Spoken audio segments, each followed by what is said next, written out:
అందరికీ నమస్కారం. గత ప్రభుత్వంలో శ్రీ తిరుమల తిరుపతి వెంకటేశ్వర స్వామి సంబంధించినటువంటి క్షేత్రంలో నాడు ఎన్నో అక్రమాలు జరిగాయి గత ప్రభుత్వంలో. ఆ అక్రమాలన్నీ కూడా ఒక్కొక్కటిగా ఇప్పుడు బయటకు వస్తూ ఉన్నాయి. ఆ అక్రమాలకు సంబంధించేటువంటి హిందువులు ఎంతో పవిత్రతతో ప్రసాదంగా భావించేటువంటి లడ్డులో కూడా కల్తీ నెయ్యిని తీసుకొని ఆ రోజు ఒక సంచలనాన్ని కూడా విన విషయాలు ఈరోజు బయటకు వస్తున్నాయి. సంచలనమైన విషయాలు. దేశ విదేశాల నుంచి వచ్చినటువంటి భక్తులు కావచ్చు, అదేవిధంగా హిందువులు అందరూ కూడా ఈరోజు ప్రత్యక్ష దైవంగా, కలియుగ ప్రత్యక్షంగా దైవంగా కూడా కొలిచేటువంటి భక్తులు కూడా ఎంతోమంది కూడా అనేక ఇబ్బందులకు గురి చేయడం జరిగింది. స్వామివారిని దర్శించుకొని అక్కడ నుంచి వచ్చేటప్పుడు భక్తులకు కానీ సౌకర్యాల విషయంలో కూడా చాలా రకాలుగా కూడా గత ప్రభుత్వం నిర్లక్ష్యంగా చేయడం జరిగింది. ఈరోజు ప్రజలందరూ కూడా, భక్తులందరూ కూడా మళ్ళీ నాడు జరిగినటువంటి అక్రమాల మీద కూడా ప్రజలందరూ చూస్తూ ఉన్నారు. నాడు అక్రమాలలో ఆ రోజు ఆయన చేసిన భూమా కరుణాకర్ రెడ్డి గారు చేసిన విషయాలన్నీ కూడా ప్రత్యక్షంగా బయటకు వస్తూ ఉంటే ఈరోజు మళ్ళీ ఆయనే వచ్చి ఈరోజు విడ్డూరంగా మాట్లాడడం, ఈరోజు మళ్ళీ లేదు, ఆ రోజు ఎలాంటి అక్రమాలు జరగలేదు ఆ రోజు అని చెప్తా ఉన్నాడు. అక్రమాలన్నీ కూడా ఇప్పుడు కోర్టు లోపల ఉన్నాయి కాబట్టి దాని మీద కూడా ఎక్కువగా మాట్లాడదలుచుకోలేదు. అదేవిధంగా కూటమి ప్రభుత్వం అధికారంలోకి వచ్చిన తర్వాత తిరుమలలో జరిగినటువంటి ఏవైతే అన్నప్రసాదాలు కావచ్చు, కాటేజీల విషయాలు కావచ్చు, ఇంకా అనేటువంటి అక్రమాలను కూడా బయటికి తీస్తూ ఉన్నాము. ఈ యొక్క దేవాలయంలో భక్తులందరూ కూడా ఈరోజు ఏకాదశి నాడు రాష్ట్ర చరిత్రలోనే టీటీడీ వైకుంఠం ద్వారా 90% పైగా సామాన్య ప్రజలకందరికీ కూడా సౌకర్యం కల్పించాలి అనే చారిత్రాత్మకమైనటువంటి నిర్ణయాన్ని తీసుకుంది ఈ యొక్క కూటమి ప్రభుత్వం. అదేవిధంగా ఈరోజు ప్రసాదాలను కూడా ఏవైతే ఉన్నాయో ఆ నెయ్యిని కూడా టెస్ట్ చేసి ఎవరైనా దాతలు ఇచ్చినటువంటి నెయ్యి కావచ్చు, ఇంకోటి కావచ్చు, ఏదున్నా కానీ కూడా ప్రసాదాలు కానీ అవన్నీ కూడా కరెక్ట్గా ఉన్నాయా లేదా వాళ్ళని టెస్ట్ చేసిన తర్వాతనే తీసుకోవడం కూడా జరుగుతూ ఉంది. ఈరోజు వెంకటేశ్వర స్వామి గురించి దానికి సంబంధించినటువంటి గత ప్రభుత్వంలో ఉన్నటువంటి నాయకులు కూడా అసత్య ప్రచారాలు చేస్తూ సంబంధం లేని విధంగా ఈరోజు పత్రికలకు కూడా ఇస్తూ ఉన్నారని చెప్పి కూడా తెలియజేస్తున్నాం. దొంగలు రాజ్యం వెళితే ఏ విధంగా ఉంటాయో, ప్రజాధనం ఏ విధంగా దుర్వినియోగం జరుగుతుందో ప్రజలందరూ కూడా ఆలోచించుకోవాలని చెప్తా ఉన్నాను. దేవుడి మీద నమ్మకం లేనటువంటి భూమా కరుణాకర్ రెడ్డికి టీటీడీ పదవి కనిపెట్టి ఆ రోజు కట్టబెట్టడమే వారు చేసిన తప్పని కూడా ప్రజలందరూ కూడా అనుకుంటా ఉన్నారు. ఇదొక్కటే కాదు, రాజకీయంగా మళ్ళీ 6 నెలల నుంచి కూడా ఈరోజు ఏదైతే తెలుగుదేశం పార్టీ కూటమి ప్రభుత్వం వచ్చిన తర్వాత ఈరోజు ప్రజలందరూ కూడా కూటమి ప్రభుత్వం చేసేటువంటి పనులన్నిటికీ కూడా వాళ్ళందరూ కూడా ఆకర్షితులు అవుతూ ఉన్నారు. మంచి పరిపాలన ఇస్తూ ఉన్నారు.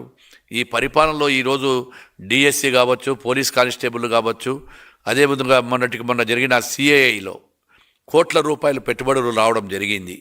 సిఐఐ సదస్సులు ఏదైతే కోట్ల రూపాయలు ఈరోజు వస్తే యావత్ దేశం కూడా మన సైడ్ చూస్తూ ఉంది. ఆంధ్రప్రదేశ్ పురోగతి చెందుతూ ఉంది. ఈరోజు మళ్ళీ పెట్టుబడులు పెట్టాలి. పెట్టుబడులు పెట్టడానికి ఒక బ్రాండ్ అంబాసిడర్ అయినటువంటి శ్రీ నారా చంద్రబాబు నాయుడు గారు, అదేవిధంగా మా యువ నాయకుడు ఐటీ మంత్రి అయినటువంటి శ్రీ లోకేష్ బాబు గారి వలన ఈరోజు విదేశాలకు వెళ్ళి మా రాష్ట్రానికి రండి, మీకు కావాల్సినటువంటి వనరులన్నీ కూడా చూపిస్తాము, మా వనరులు మీకు గత ప్రభుత్వం మాదిరిగా కాదు, సింగిల్ విండో కిందనే మేమంతా కూడా అనుమతులు ఇస్తున్నామని చెప్పినప్పుడు ఈరోజు ప్రజల ఈ యొక్క ఇన్వెస్ట్మెంట్లకు కూడా నమ్మకం వస్తూ ఉంది. ఆ నమ్మకంతోనే ఈరోజు ప్రజలు కోట్ల రూపాయలు కూడా పెట్టుబడి పెట్టడానికి ముందుకు వస్తూ ఉన్నారు. ఈరోజు ఈ యొక్క ఇండస్ట్రీ ఇన్ఫ్రాస్ట్రక్చర్ కూడా అన్నీ కూడా డెవలప్ అవుతూ ఉన్నాయి. మా ప్రాజెక్టులకు సంబంధించినటువంటి డిపార్ట్మెంట్ ఐఎండి తరఫున కూడా ఏవైతే పోర్టులు ఉన్నాయో కొత్తగా ఇంకా 4 పోర్టులు కూడా కొత్తగా చేస్తూ ఉన్నాం. షిప్ బిల్డింగ్లు కడతామని వస్తూ ఉన్నారు. అనేకమైనటువంటి కూడా పోర్టులు కూడా వస్తున్నాయి. అదేవిధంగా కొత్తగా మళ్ళీ ఒక 5 ఎయిర్పోర్ట్లు కట్టాలనేటువంటి ప్రణాళికలు కూడా రెడీ చేసుకున్నాము. త్వరలోనే దగదర్తి నెల్లూరు దగ్గర కూడా టెండర్లు కూడా పిలవడం జరుగుతూ ఉంది. ఈరోజు ఒక్కటే వైఎస్ఆర్ పార్టీ నాయకులకు కూటమి ప్రభుత్వానికి వస్తున్న ఆదరణను చూడలేక మళ్ళీ ఏదైతే ఇన్వెస్ట్మెంట్లను కూడా బెదిరించుకోవాలి అనేటువంటి దూరంతో జగన్మోహన్ రెడ్డి గారు ఎంత నీచ రాజకీయాలు చేస్తున్నారో మీరు ఆలోచన చేయాలి.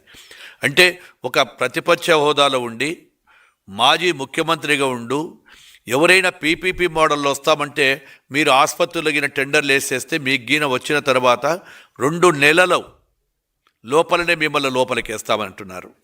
అసలు ఒక ముఖ్యమంత్రిగా ఉండి, ఒక మాజీ ముఖ్యమంత్రిగా ఉండి పనిచేసినటువంటి మీరు ఈ విధంగా బావడం ప్రజలందరూ కూడా చూస్తూ ఉన్నారు, ఇన్వెస్టర్లు కూడా చూస్తూ ఉన్నారు.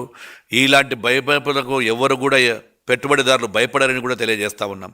పెట్టుబడిదారుడికి కావాల్సింది అక్కడ ఏవైతే పాలసీలు బాగున్నాయా, అక్కడ ప్రదేశం అనువైనదా కాదా అని వాటిని చూస్తారు తప్ప నీ బెదిరింపులకు ఎక్కడ కూడా భయపడరని చెప్పి కూడా జగన్మోహన్ రెడ్డి గారికి తెలియజేస్తూ ఉన్నాం. ఈరోజు ఏది మాట్లాడినా కూడా దౌర్జన్యంతో మళ్ళా రాజ్యాలు వెళ్ళొచ్చు అనుకుంటున్నారు. మీకు ప్రజలు ఇంకా బుద్ధి చెప్పలేదా? మీరు 151 సీట్లకు ఉంటే 11 సీట్లకు మిగిలిపోయినా కానీ కూడా ప్రజలు మిమ్మల్ని చీకొట్టి రప్ప అని చెప్పి ఆడిస్తే కూడా సిగ్గులేదా? ఎవడైనా నడిపించే నాయకుడు అంటారు కానీ నరికేటువంటి నరకండి అంటే నాయకుడు కాదు అని చెప్పి కూడా తెలియజేస్తూ ఉన్నాము.